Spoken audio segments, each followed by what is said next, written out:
ko. Kani sir ba mo din yung problema dagmay ni kay tag ang problema niya nanigit yung tubo. Based on that, sir, no, kailangan na ba siya applyan o urea o basta lang ang yung growth niya is stunted. And if ever, sir, ang yung stem niya is kanang gagmay kaayo, ato na siyang applyan og 16-20-0.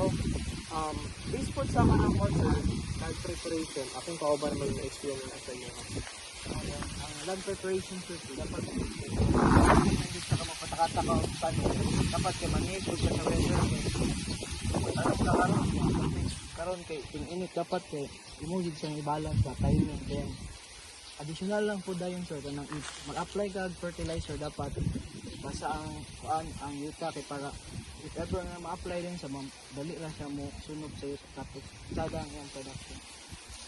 Napamang may another question sa inyong ano? Sir, kani ako pangutana sir, o nga, unsa di effective na insecticide para makuan ang corn borer?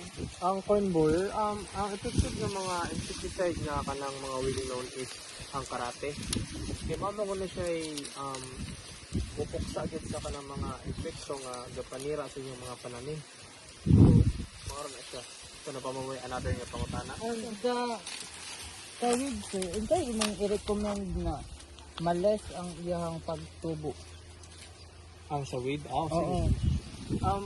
Kung may mo abot ka sa weed, if ever nga nakatanom na ka sa imong plante mo like kaning mais, if ang iyahang germination niya is nana sa mga isa ka dangaw or duha ba ka dangaw, ang imong gwapuan na nga i-apply nga herbicide is ang kanang atong kanang mga well known karon nga ginagamit sa mga farmer nga tested na sa uban nga mga ga-produce og corn or other crops nga Clearmax 640.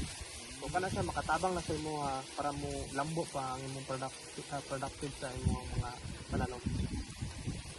So,